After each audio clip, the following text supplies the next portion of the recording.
Vishway and I am the secretary of NITR ICS. Today we have planned a very good topic for you, something that you can relate to very easily. All right, ceramic is a very vast field, and uh, some of the things you can relate to easily, and some of them are a little bit out of your scope right now. But we'll try to make it as interesting as possible. And just so you know that for ceramic people, you will be taught glass in your sixth semester. So if you have a brief idea about that beforehand, it will be really helpful. We will not get into a lot of technicalities. Mm, we will try to make it as simple as possible. And for today, we have the instructors, Anisha Chaudhary, who is a who is a third year student from dual degree ceramic engineering, and Siddhant Mahapatra, who is a pre-final year from BTech ceramic engineering. So I'm handing over to Anisha and Siddhant to carry over the further proceedings. Okay, thank you, Achant. I am sharing my screen. Just inform me when it's visible. Okay, are the Yes, slides visible? yes, it Yes, is your visible screen now, is Ishan. visible. Okay.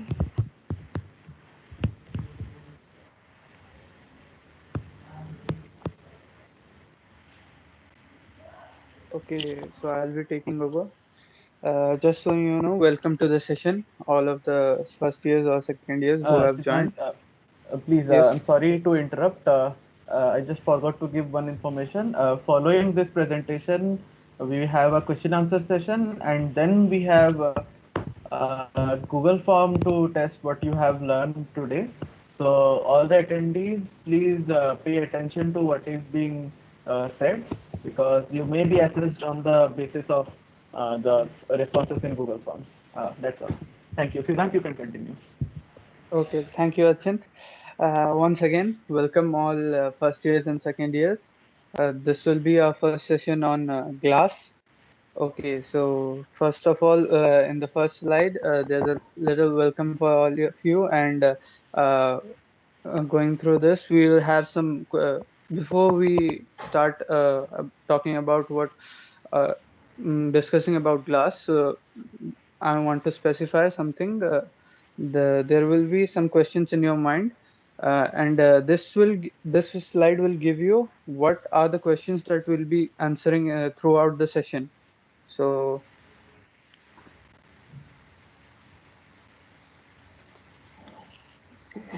So we'll be following what is glass. Uh, Anisha will be giving more details on that on the later slides. But for this, for a basic idea, glass will be is all around us. You can see it's a transparent object, as we know. But some glasses are also not transparent. And do we know everything about this fragile material? You know, glass are fragile.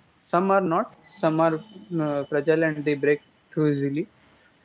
How is it made? We'll give you a brief introduction to how is it made, where the factories are, and one of the highest ceramic recruiters means we'll be talking about them too, and where is it used? Some of the applications where glass is used and why is it used there, and is it even required? Yes, that's the question all of us ask. If something is not required, why would we use it? Glass is, first of all, glass is very uh, uh, beautiful to see, and also it has many applications that we cannot deny. So, moving on to next slide, I'll be answering the question: is it even required? So, as you can see, as I said, glass is quite beautiful. You can see the wine glass, but also it was a fragile material, as I said. But you can see that Hancock 360 viewing. That's a building where you are allowed to actually step on the glass completely, and you can see view, the the downward view. Uh, It gives a beautiful 360 view all around the city. It's in Chicago, the building. If some of you ever have the chance, you should visit it. Also, one of the most highly used applications of glass with which we are able to talk now. Basically, the internet exists because of optical fiber. And the last structure is, as you have heard, maybe you have heard about this. This was in news, I think. The glass bridge in China was there. It went viral because they installed some applications also which produced some illusion of the glass breaking there. Currently, maybe the that is shut down for repair or something, but it's beautiful. Uh, and now I would transfer over the control to Anisha. She will be talking about how glass is formed and all. Okay, so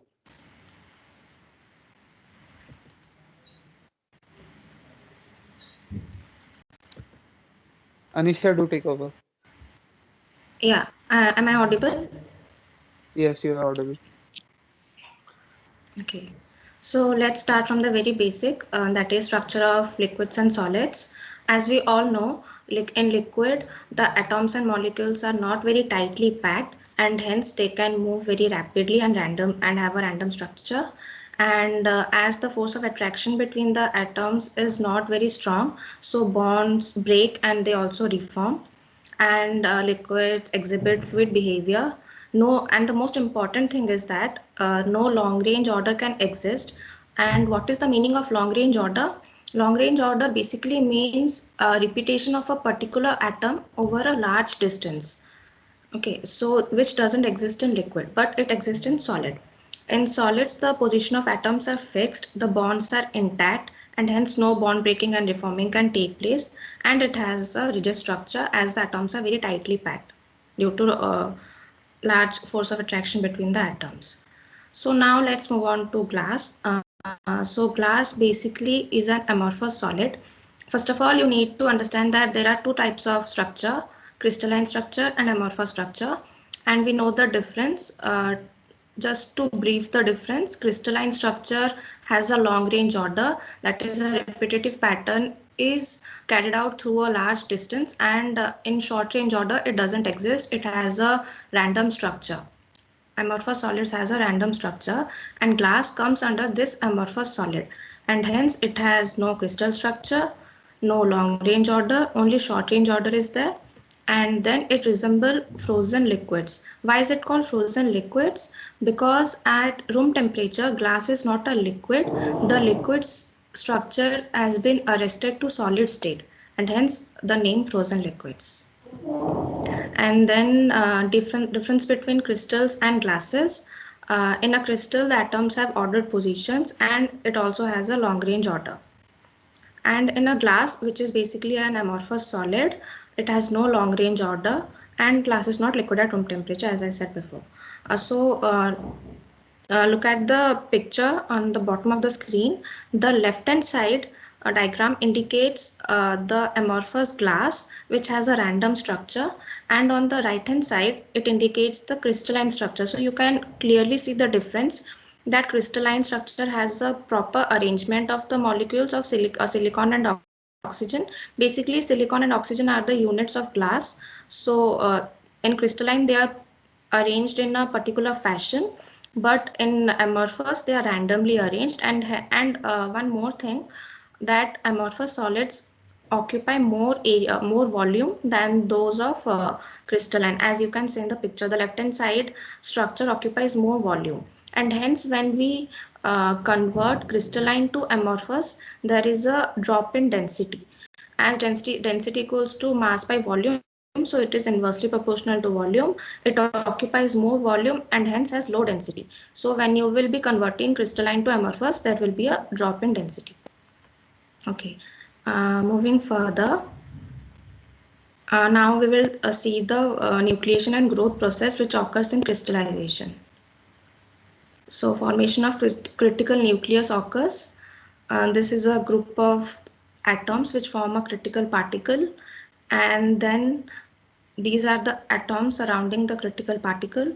The ones which are shown in purple color, those will go and join the critical particle, as a result of which growth will take place. The critical nuclei will grow in size, and the ones who have that who can bypass the energy barrier, that atoms can only go and join the critical particle, and hence growth take place, making the nucleation and growth process complete. First nucleation occurs and then growth, um, or both can occur simultaneously. Okay, so now let's see how, like, what is the difference between crystalline structure and amorphous structure. We have seen that, but now let's see how crystalline structure and amorphous structure has formed, and how is the path of the formation different.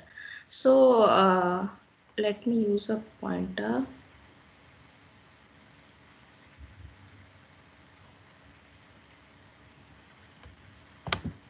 Okay, sorry.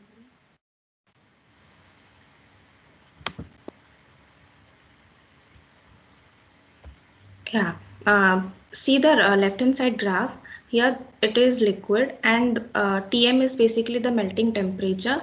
So when you hold the liquid for a long time at melting temperature, you are giving it time.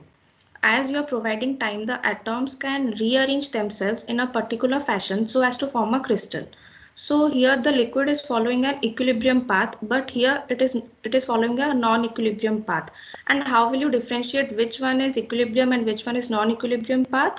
The difference is that in equilibrium path you will see a linear deviation. Wherever the slope of this line changes, it is a linear deviation, like it's that this is a straight line. But here when the slope changes, it is not a linear deviation, it is a non-linear deviation. You can see this curve. So hence it is uh, a non-linear deviation, and hence it forms glass. And if it will follow an equilibrium path, it will be forming a crystal. There will be crystal formation. So when you allow more time at the melting temperature, it will result in a crystal. But if you rapidly cool the structure through melting temperature, it will be resulting in glass formation, which we need. So during cooling of a liquid, solidification will begin only after the temperature has been lowered below equilibrium melting temperature. Obviously, after crossing Tm only, you will be getting a solid. If you hold the material for a long time, then you will be getting a crystal, and if you cool it rapidly, then you will get a glass, that is amorphous structure. So without allowing time at Tm, you have to cool it rapidly, so that you will get a glass. And basically this process of cooling glass rapidly is known as supercooling or undercooling. So as you can see, there are two types of glasses, glass 1 and glass 2, which have different glass. Tg is basically glass transition temperature. It is a time dependent property. As you can see, you have cooled this glass very fast. Glass 1 is called known as fast cooled glass. As you can see on the right hand side graph, it is the fast cooled glass. So it has a higher Tg. Fast cooled glass has higher Tg as compared to slow cooled glass. And also you can see the difference between these two glasses. The slow cooled glass will have a lower volume as compared to the fast cooled glass, and as a result of which it will be also having a higher viscosity, and lower Tg, lower volume, and higher viscosity. The slow cooled glass will have these properties, as it is clearly visible from the graph. This is the volume versus temperature, and this is enthalpy versus temperature. So this is very much clear from the graph itself, the difference between the fast cooled glass, the slow cooled glass, and the temperature and the crystal structure. Okay, and this Tg, like the glass transform, as we can see that crystal formation occurs at a temperature, but this isn't the case for glass. Glass formation requires a range of temperature, glass transformation range, which is known as glass transformation range. So glass transforms over a range of temperature, not a unique. And this Tg, glass transition temperature, is experimental sensitive, and it is not unique. Okay, so now Siddhant will tell you about the different types of glasses and their applications. Okay, Siddhant. Thank you, Anisha. So, as you can see, we have classified the glasses based on their compositions and their application. So, the first one is the most common one, the soda lime silicate glass. It's mainly used for the flat glass and using for making the bottles of your the Pepsi or Sprite you use. The coloring is actually comes from a small amount of chromium oxide. Okay, so the flat glass you see on the in those buildings, the flat glass here is actually a part of those buildings you see in those photos earlier. Also, you can see all the furniture around us. That tableware is used. Mm, Soda lime silicate glass is used for making that tableware, and lamp lighting and lenses is also made by those soda lime silica glass. And sodium borosilicate glass, as you can see, is used to make laboratory glass cooking utensils because by introducing boron instead of your introducing boron to the structure, you're basically increasing the strength of the glass. That's why all the laboratory equipments they are very means more stronger than your the regular glass.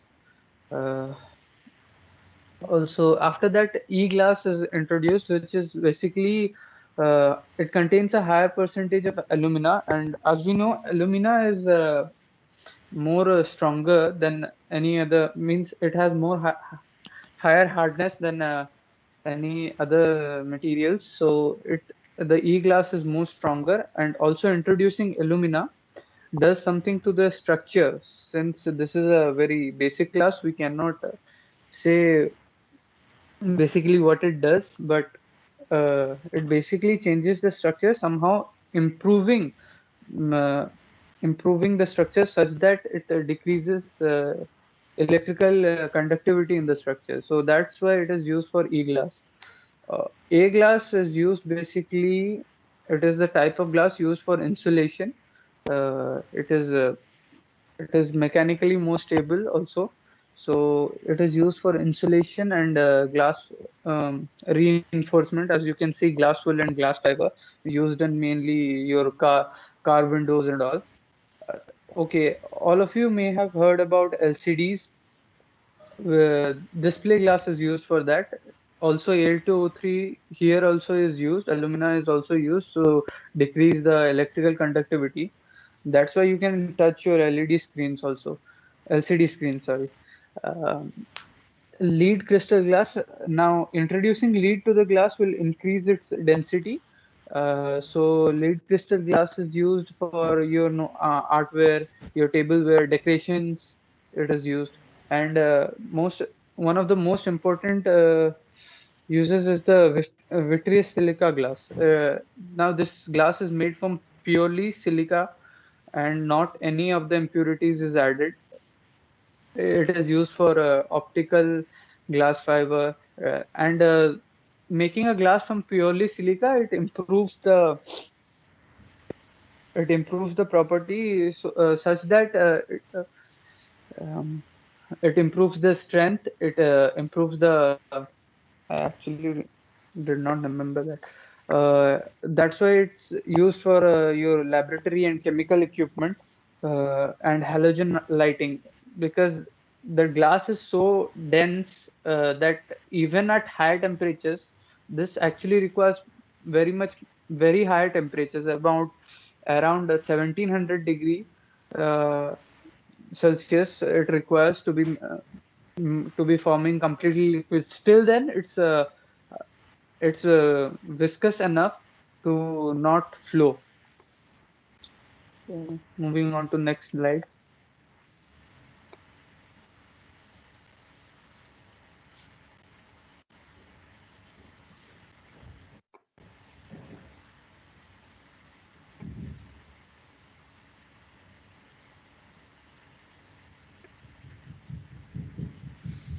Okay, as I told before, we will be mentioning one of our biggest recruiters, Saint Gobain.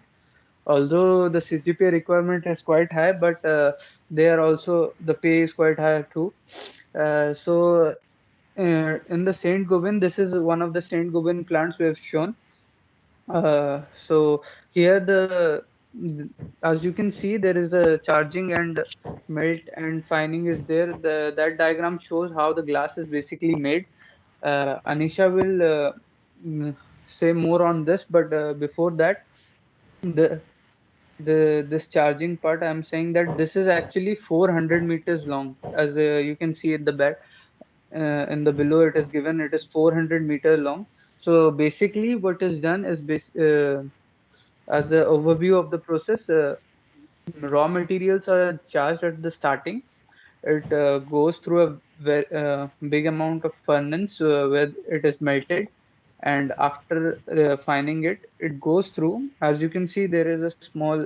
It is written in small letters SN bath, which is basically tin bath. Here, the glass actually floats on the tin, and after going through the layer, actually we are not concerned about the layer. We're basically concerned about the process of glass making. And after going through the layer, uh, it is cut into the your flat glass. What you see in your buildings and all, as I've shown before, this is the entire process of making those flat glass. And after this, Anisha is taking over. So, Anisha, please. Yeah.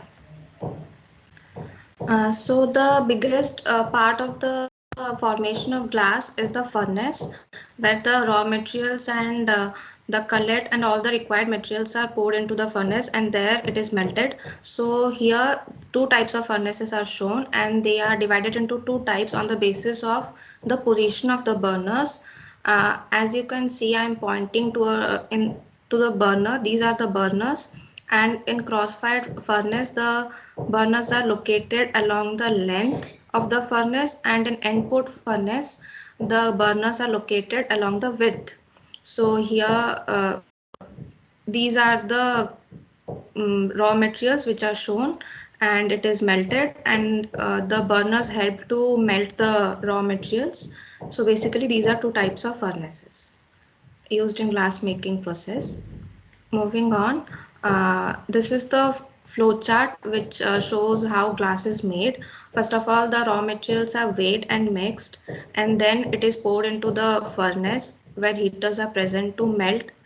So melting takes place inside the furnace, and then the molten glass which is obtained, which is taken out from the furnace, is floated over the molten tin bath. Basically, it is the molten tin is used for floating purpose, and this gives the glass a particular shape as it is floated over the molten tin bath. And then after this, it is cooled slowly.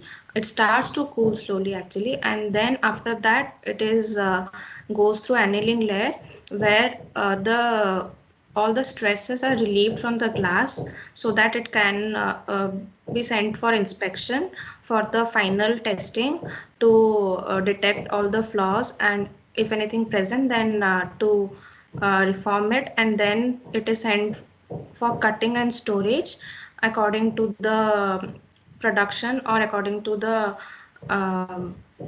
according to its use. So now related to this flow chart, I will be showing you one video so that it will be more interesting.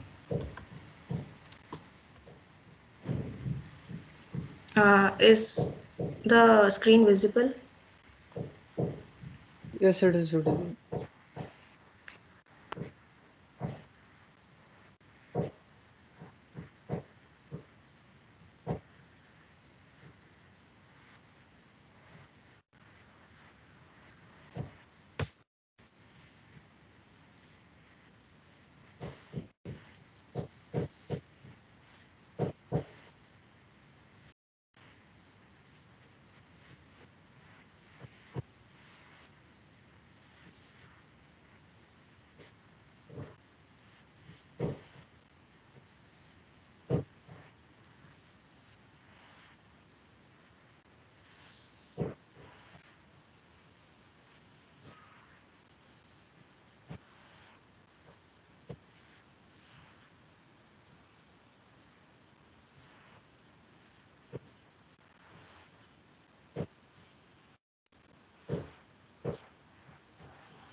Okay, so as from the video, it is very much clear. The flowchart was even more clear, and you saw how actually it happens in an industry, in the glass industry. So yeah, now Siddhant will be explaining you the further process.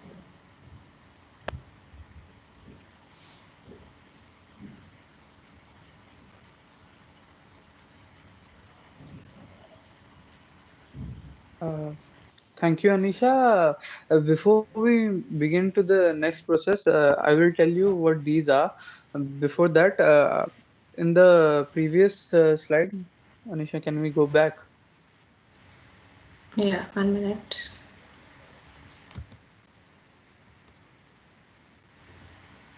Yeah.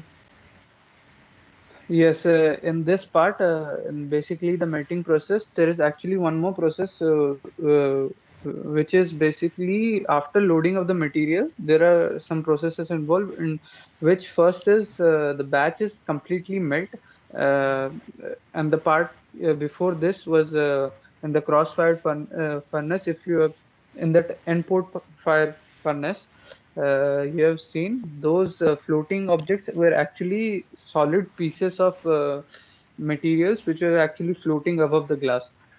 Okay, and after that there is one more process which happens inside the furnace on itself, which is fining.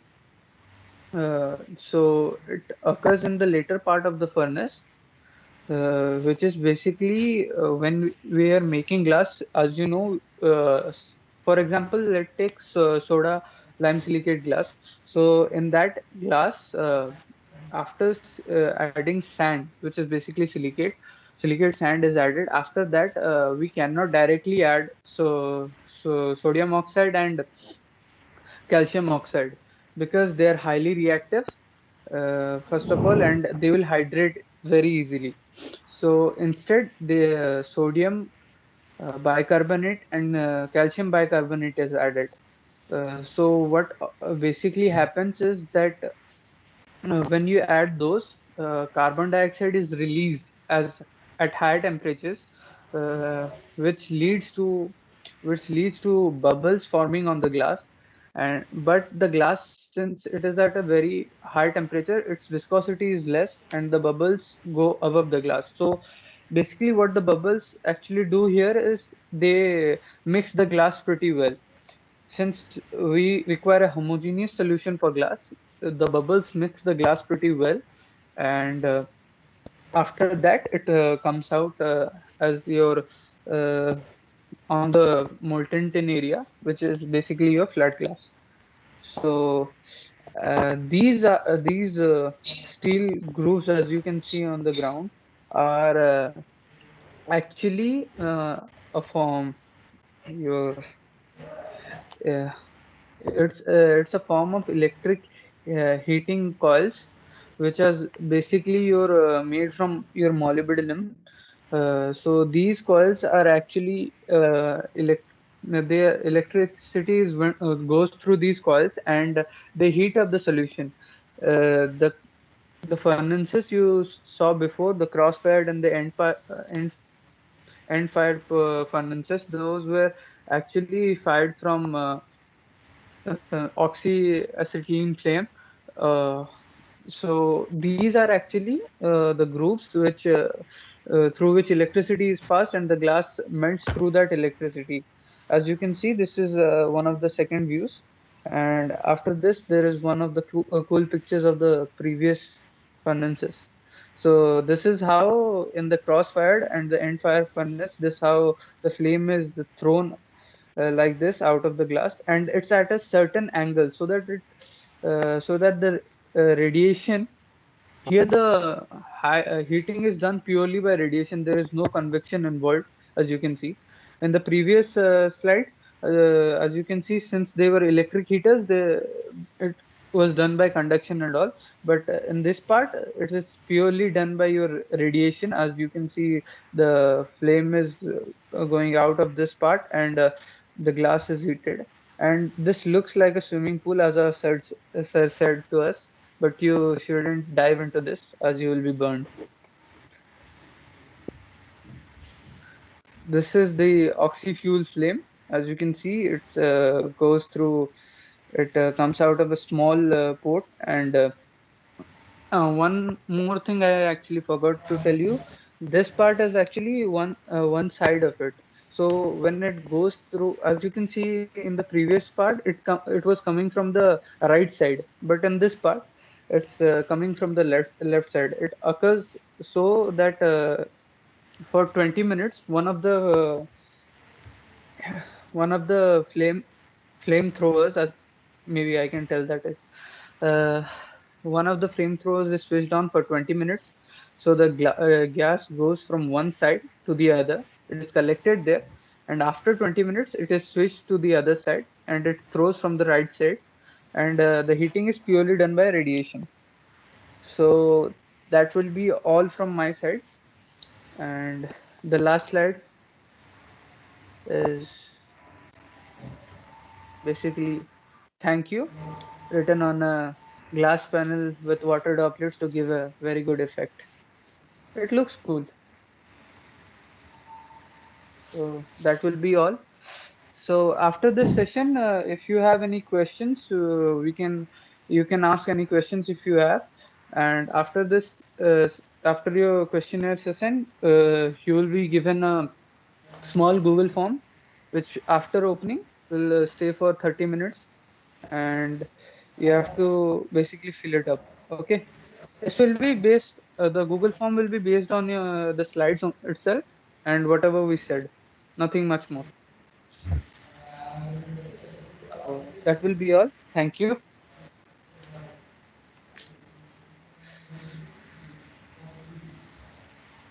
Okay, so thank you so much, Siddhant and Anisha.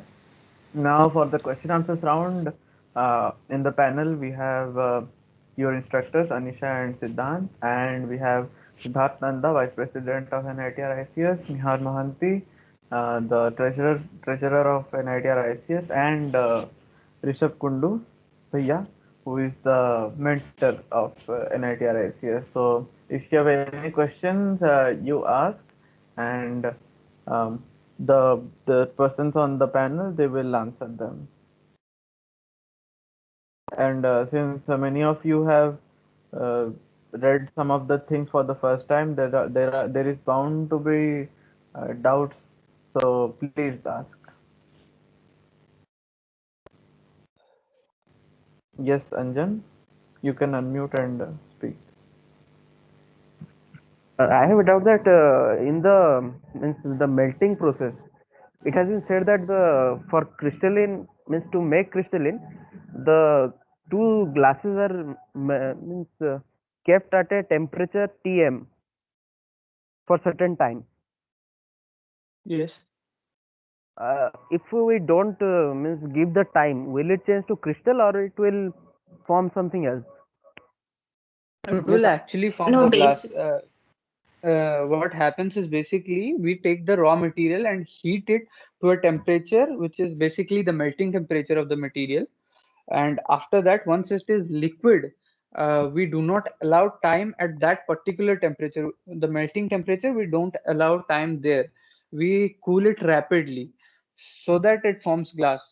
Basically you can do this with many of the materials, but with silica it is much easier, as the cooling rate is mm, it can be controlled. It does not need to be too high.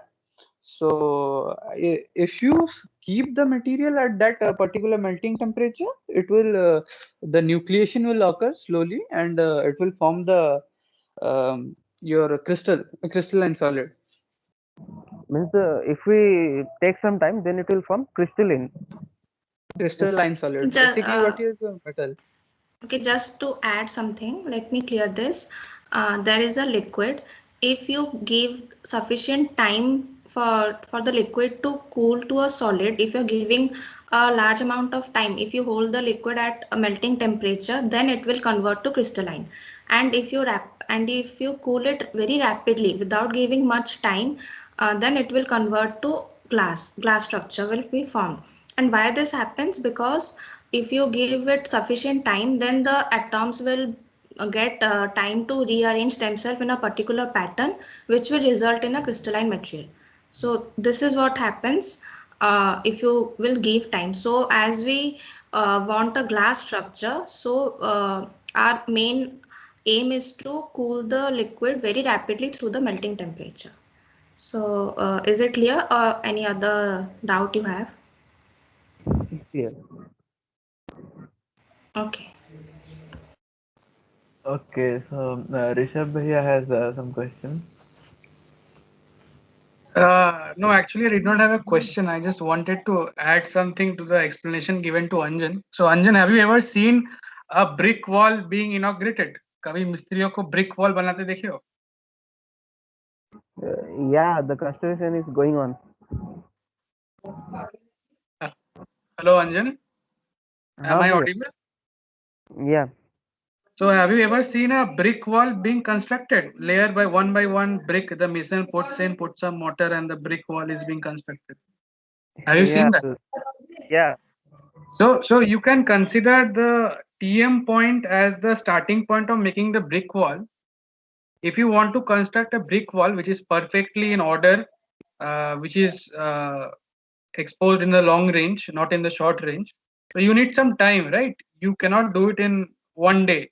Maybe to create 4 walls of a room, you need some time. So if you don't allow the time, what happens is randomness and chaos. All the bricks are falling down. There is no order. Maybe some short order is present. So the structure of glass is that randomness and chaos, that you don't put it up, stack it up properly. And if you stack it up properly so that it follows a sequence in a long order. By long order and short order, I mean over scales, nanometer, meter, etc. So that becomes a crystal then. So that, I guess, is the most simplest explanation of the question you asked. Yeah. Got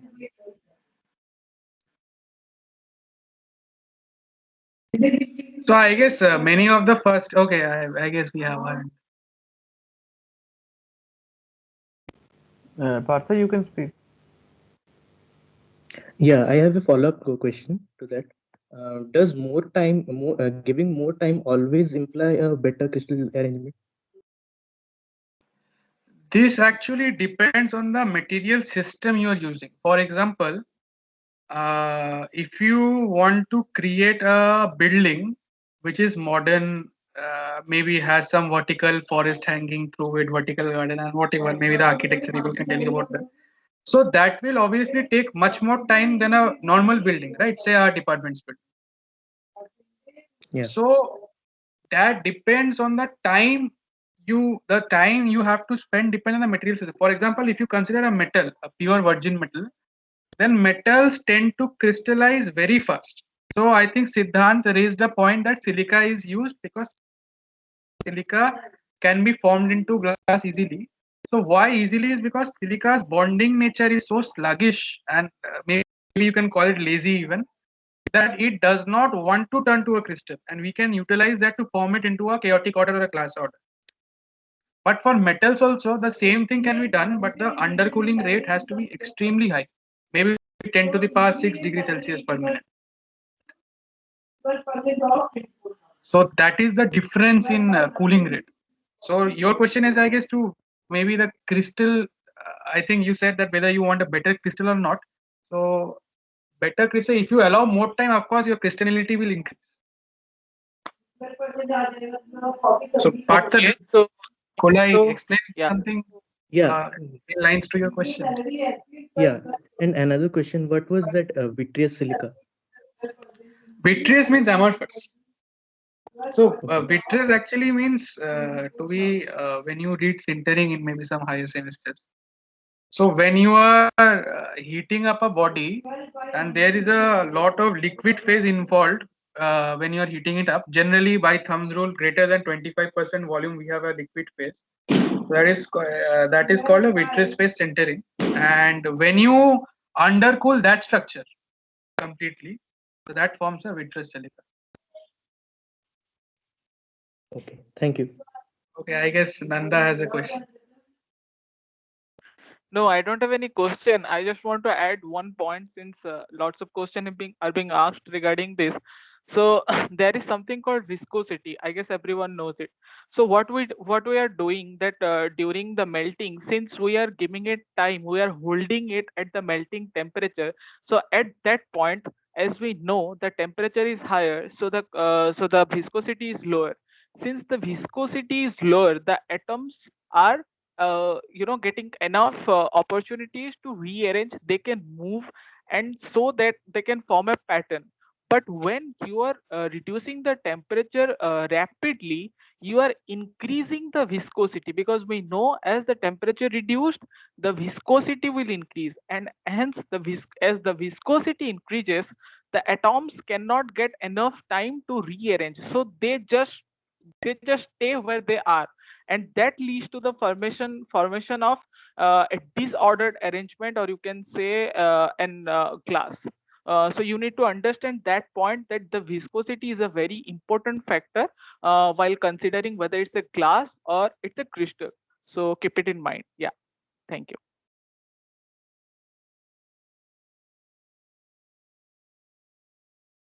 Yeah, Shiba, you can ask.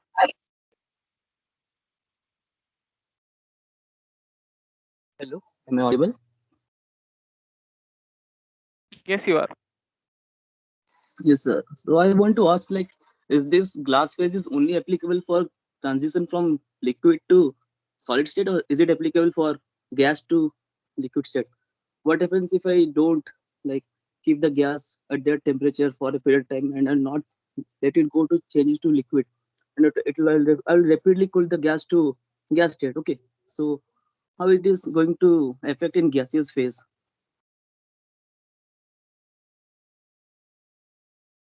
Uh, I did not understand your question. You are asking if we are converting gaseous phase directly to solid phase. No, I wanted to ask, like, for the glass transition, we wanted to go from liquid state to solid state.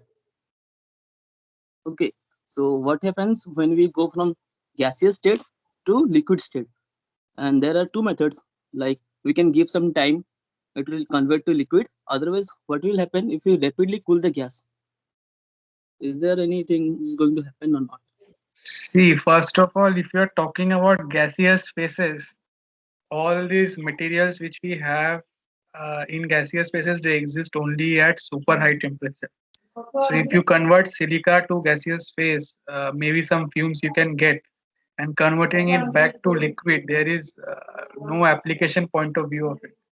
So No, I'm gas asking just itself, generally, in a general way, like, we are taught that if we give some time to solidify, then it will go in periodic order, and if you don't give some time, it will go in random order. see, Just transition from liquid liquid to and gas both are in random order. So the degree of randomness will vary, but the order will be random. so So I guess this is something out of the context from today's session, because I don't think the speakers talked about gaseous phase anywhere. no, I was just asking, like, what happens if we go from gaseous to solid state, gaseous to liquid state. Yes, the randomness will decrease, of course, but the randomness will be there. So liquids cannot be crystals. All right.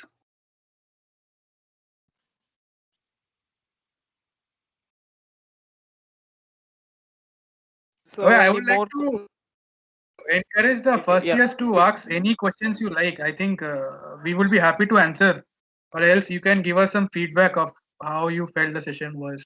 I think only two people. I think we have a hand raised. Oh, it is still Shiva. Shiva, do you have any more questions?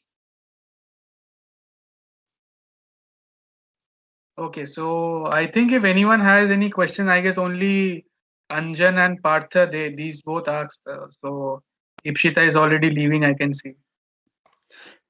Also second year, you can ask. Yeah, if second years are here, I guess you have an idea of some ceramic raw materials and silica and all those things. You can ask. Yeah, Partha, please go ahead. Yeah, can we actually have we seen yet how the sintering process happens? Actually, how it happens under a maybe electron microscope or something. So there is something called a high temperature microscope. We have that in the metallurgy department. It goes up till 1500 degrees Celsius and can quench at faster rates. So all these are evidently seen.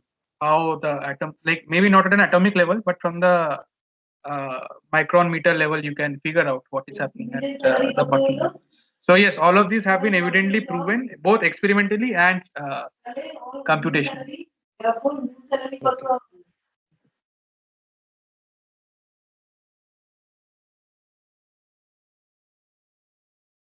Okay, can anyone else has any question? This is a totally informal session. You can ask any question. We will not scold or anything. Yes, I think Siddhant Ipshita has a question. Oh, okay, Ipshita, go ahead. Can you explain once about the bubble phase bubbles about the bubbles in case of firing phase? What happens Uh, that Okay, okay, let me answer this. Okay, so the thing is that we generally cannot use the Na2O or CaO that is used for the composition of glass, because Na2O and CaO have a higher affinity for water. They can produce CaOH whole 2 and NaOH.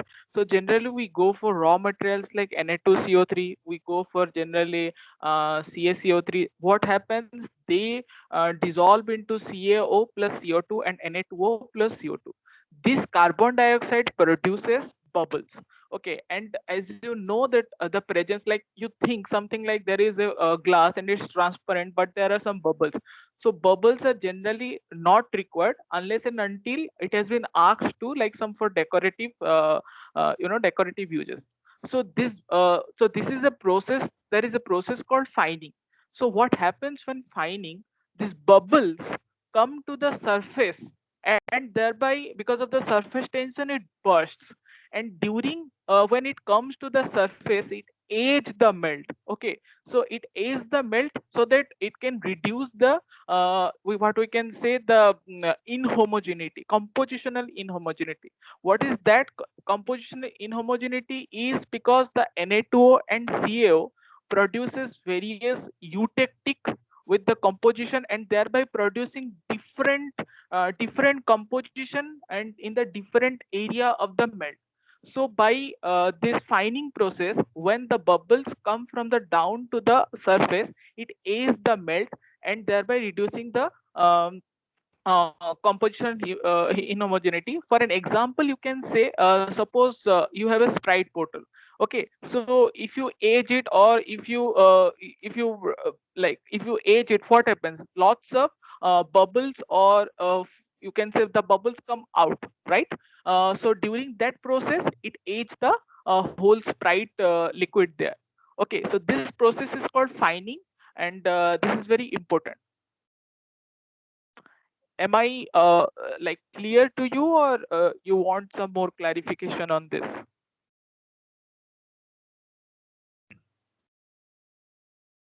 I'm okay.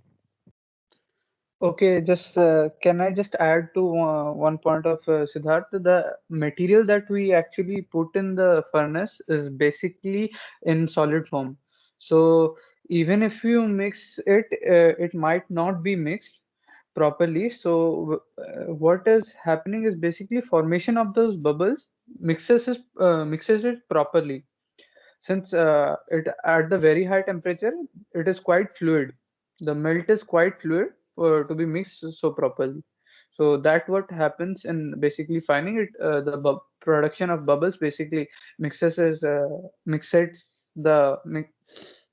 liquid, and the homogeneity increases. You just can think of it like anything. You just think like when a bubble comes from the down to the surface. So as I have mentioned earlier, also the Sprite bottle, it will age the material, and thereby it reduces the composition inhomogeneity. And I want to clarify this compositional inhomogeneity is like that the Na2O and the CaO, this will produce different eutectic composition with the SiO2. Okay, so that the composition is not homogeneous throughout the melt. Okay, so this will produce somewhere it has some compositions of it, and somewhere it has some composition. So during this fining process, it homogenize the whole melt. Okay, so this is what I want to add. Yeah.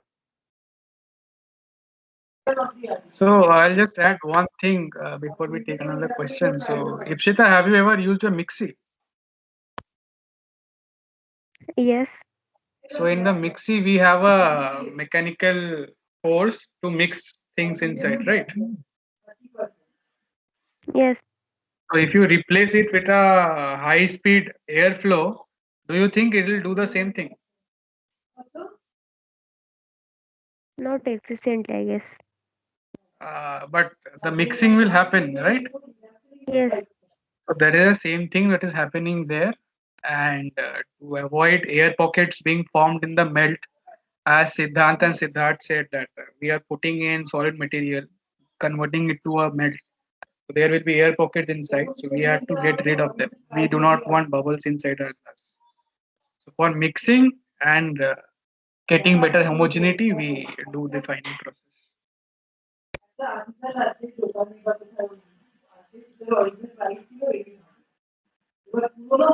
So yeah, I guess Yes, Partha, Partha. you can go now. Yeah, what was that eutectic system? So So eutectic, where did you hear eutectic today? I guess Siddharth mentioned. Yeah, Siddharth Bhaiya mentioned. Okay. So when you are dealing with a two component, okay, for this many things need to be explained. So if anyone can have a simple explanation, they can say. Else I have to say a lot. okay, so basically eutectic is how to say this? When you take two components, mix them together, and they form a Melting the new component. substance, melting the That substance at a temperature lower than its melting point. That is the eutectic temperature. yes, that's also correct. But basically, it will be a mixture of two. It cannot be a single component. It will be component basically mixture of two components, so that they melt at a lower temperature than their original temperatures. So I guess Partha, you are in your first year, right? Yes. I'll try. I created a pedagogy in my head, so I'll try to explain you. So suppose you take one relatively low pointing metal and one relatively high melting point metal, A and B. You mix them two, they are forming some compound, maybe AB2, A2B, something like that. So one of those resultant compounds will have a temperature at which it melts, which is lower than the melting point of A and B. Am I making any sense to you, or is it too difficult? Uh, Rishabh bhai, Yeah. actually, that will be better if you say alloy. Maybe they can relate to that. Okay, say suppose you are taking two metals and they are forming an alloy AB. Metal A and metal B has melting point A1 and B1, and they are forming an alloy AB. So the temperature of melting of AB may be higher than A1, it can be higher than B1, can be higher than both, can be lower than both. Partha, are you there? Yes. Hello? So am I making Yes. any sense, or is it not making sense? Yeah. I'm getting something out of it. So when you are having this AB alloy, it can either melt eutectically or uh, peritectically. So by eutectically, it means that whatever composition you are getting in the liquid phase of whatever AB you have, when you are cooling down, you are getting the same composition. So I guess this will be more clear to you if you read a little bit of thermodynamics, or maybe contact me later. I think you have my contact and also you can contact me later. Yes, Siddharth, you want to add something? So for time being, I don't want you to go to the very technical term. So it is basically in for an example, we are using, suppose we are forming soda lime silica grass. It has three things. One is Na2O, CaO, and SiO2. Okay. So what is happening that Na2O and CaO will form different eutectic liquids, or you can say different eutectic compositions, and these compositions are not homogeneous at every area of the melt. Okay, somewhere the some part like CaO and Na2O, they are the materials, but the composition will not be same. Okay, somewhere it will be 2 Na2O CaO or something. Okay, the composition won't be same. So for this there will be like when you are melting, so they will have different characteristics or different properties. So this needs to be homogenized, and this needs to form a single homogenized glass melt. And for this purpose we generally use the fining process. So that's what it forms different, like you can think of different compositional liquids. Okay, that's what you can get it from. So that's what I wanted to say, but I get into more technical thing like eutectic and peritectic. You will get to know this very soon in your third year, and in your fourth year you will be getting to know this, all these things, so don't worry about it. Yeah.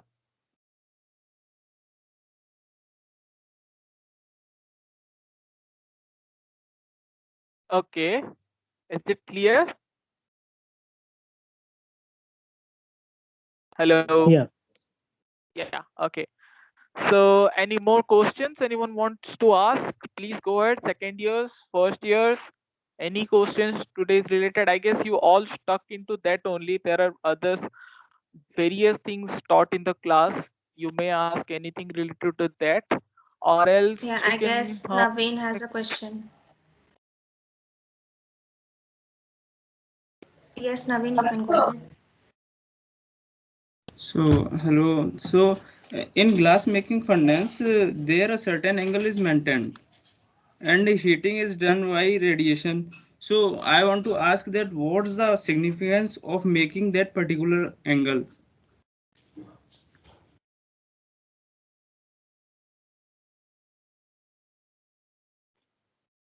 Okay, Naveen, basically what happens is saw that, right? It was throwing the flame. A flamethrower is basically used. That's the simplest I can go.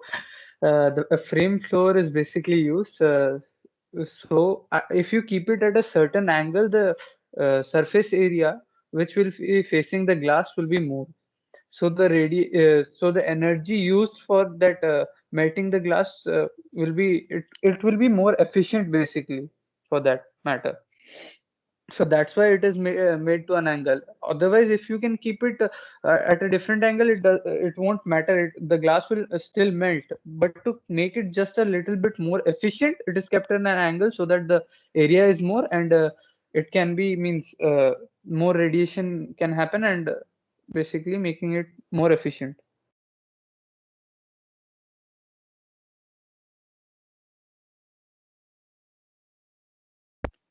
Did I make any sense? Oh, okay, I got it.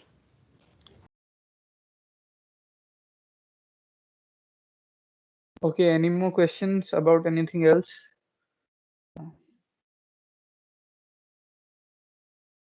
Yeah, yes, Anjan. Anjan, you Bhaiya, I have a doubt that how the fine material are means taken out as raw means the raw material doesn't consist of always the silicon only. They might contain any sub impurities. How it is fine?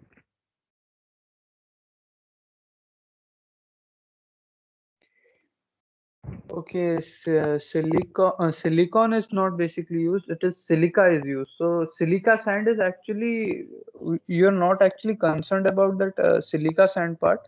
When you means when you take जब किराने के दुकान से लाते हो वो तुमको थोड़ी ना मतलब इम्प्योर सामान देता है वो कभी तुमको तुम जितना प्योरिटी वाला मांगोगे वो उतना प्योरिटी वाला देगा तो बेसिकली सिलिका सैंड प्योर होता है उसको ज्यादा उसमें ज्यादा इम्प्योरिटीज होता नहीं है और बाकी Na2CO3 वो सब मटेरियल्स हम लोग लेके आते हैं और उनका टेस्टिंग एक प्रोसेस होता है जो बेसिकली हम लोग अभी पढ़े नहीं है लेकिन उनका एक टेस्टिंग प्रोसेस होता है जिसके बेसिस पे आप वो मटेरियल एक्सेप्ट करते हो उसके बाद उसको मिक्सिंग मिक्सिंग होता है उसका एम आई मतलब there are clear may be clear है लेकिन like मतलब various, so there are various refining procedure. Okay, and each individual material has different kind of refining procedure. If we start like we can do another session on that. But it will, like, for Na2CO3 there are some procedures, for CaO there are some procedures. So there are different refining procedure. We do not want to like it. This is our something which is not related to today's class, but for sure we'll be taking care of it, and in another session we may keep it for that, so that you can have an idea for various refining procedure. Okay. Okay. और एक doubt Okay, just हाँ हाँ, before उसके पहले मैं बोल देता हूँ, इसके साथ एक और यूज होता है, जो प्रीवियस ग्लास बनाया गया होता है उसको भी यूज किया जाता है। तो उसका मतलब कंपोजिशन हमको पता होता है, तो उसको भी यूज करके हम नया ग्लास बनाते हैं। तो तुम्हारा दूसरा डाउट पूछ लो। मतलब हम जब फ्लैट ग्लास आता है तो वो कुछ शेप देना पड़ता है, तो वो प्रोसीजर कैसे होता है? यहाँ पे तो हम डायरेक्ट तो कूलिंग कर हाँ, देखो, फ्लैट ग्लास तो बेसिकली तुम्हारा जो विंडोज पे लगता है, तो इसको कुछ शेप देना नहीं पड़ता। वो ये फ्लैट ग्लास होता है, ये टोटली डिफरेंट होता है। तुम जिसका बात कर रहे हो वो अलग ग्लास होता है, और उसको मतलब उसको बनाया जाने के बाद उसका एक मतलब एक पर्टिकुलर, जैसे सिद्धार्थ नंदा ने बोला था ना अभी, सिद्धार्थ भैया ने, कि एक विस्कोसिटी होता है जिसपे तुम काम करते हो, तो वो वर्किंग पॉइंट होता है उसका। वो थोड़ा और इन डेप्थ है, लेकिन वो बेसिकली होता है उसका जब ग्लास बनता है तो वो उसका विस्कोसिटी काफी लो होता है, और एक वर्किंग पॉइंट में जब तुम उसका साथ काम कर सकते हो उसका विस्कोसिटी थोड़ा हाई होता है, अबाउट 10⁻7 10⁻5 से 7 के बीच होता है उसका विस्कोसिटी पास्कल सेकंड में। तो उसमें तो उसको शेप दिया जा सकता है, उसको किसी भी फॉर्म में ढाला जा सकता है, या ऐसे कास्ट किया जा सकता है। तो उस बेसिकली वही होता है, उस जगह उसको बेसिकली यूज किया जाता है, उसके बाद वो कूलिंग के बाद वो सॉलिड हो जाता है। Okay, I just want to just sum it up. Uh, Yeah, first the raw materials are melted in a furnace, then it is cooled, and then to provide any particular shape, rollers are used, just like you asked, to make a flat glass. So yes, rollers can be used to make a flat glass. Any type of shape you can, if you want to give, you can use a particular instrument or something for that. So heating, cooling, and then shaping.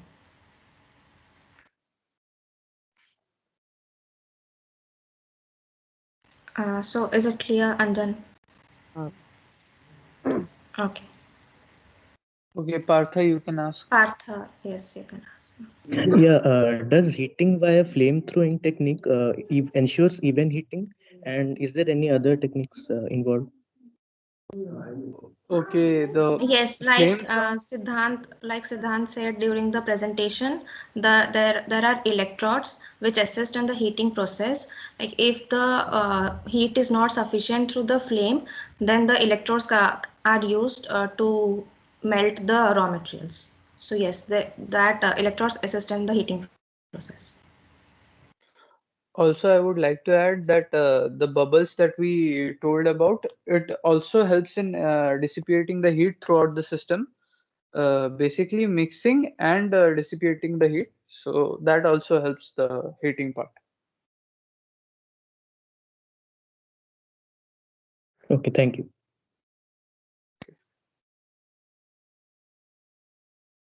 Okay, Siddhant Patra,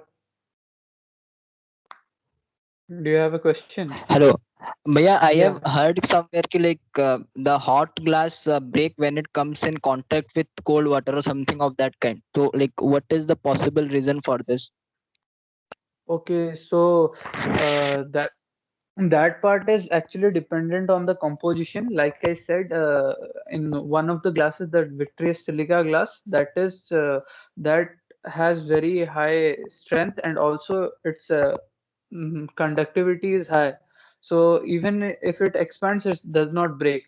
Only that glass. And other glasses, like if you've done chemistry lab, then you have seen the test tubes breaking when you pour water into it. Hot test tubes, if you pour water into it, they break by the bottom. That happens because glass basically has a higher coefficient of thermal expansion. So using materials like sodium oxide and calcium oxide, they give glass higher coefficient of thermal expansion. So they basically expand, and when you pour water, they contract too fast. So that's why they break. Am I clear? Yeah. Yes. Thank you. Oh.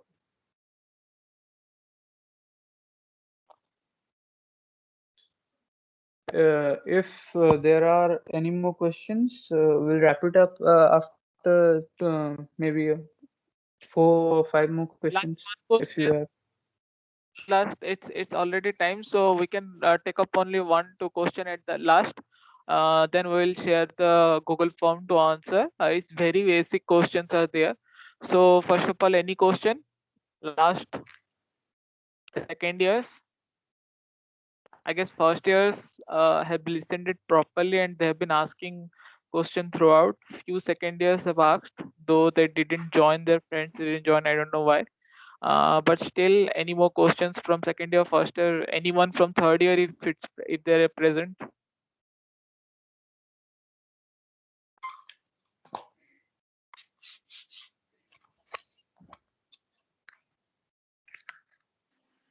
Okay, Partha, you can take a look at the chat box. I've tried to explain eutectic to you with a diagram.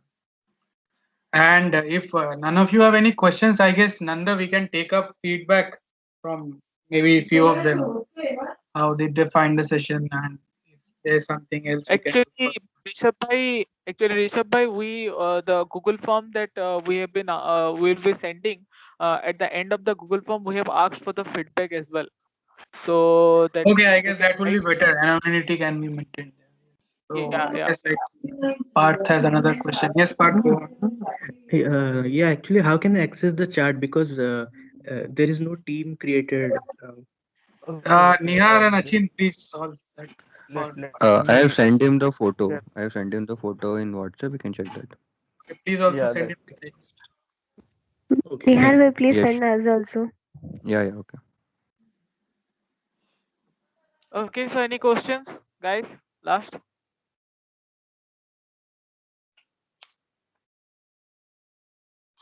Okay, so I don't think so any questions are there. Okay, so we'll be sharing the Google form in the WhatsApp to both UNT and NITR ICS sophomore group. Those who have not even attended the meeting also they can answer if they want. So also there will be sessions coming up. It may be on refractories, it may be on whiteware, something like that. So we'll be notifying you. And like all this, after all the sessions, there will be there will be some questions provided, and the best answers will get a reward also. So it's very important that so our prime motto was just to give a brief idea so that you can at least say, yes, this is flat glass, this is soda lime and soda lime glass. So just want to give a brief introduction about the glass formation. I hope you guys have learned something, and over to you, Achint and all. Okay, so thank you so much, the panel, Anisha, Siddharth, Nihar, and Rishabh Bhaiya. Thank you for answering the questions and clearing the doubts of the attendees. And those who have attended this session, please do remember to fill the Google form and give a feedback. We welcome any kind of feedback, be it negative or positive. We assure you that we will work on it. And so that's all for the technical session. So we'll catch you in the next one. Thank you so much.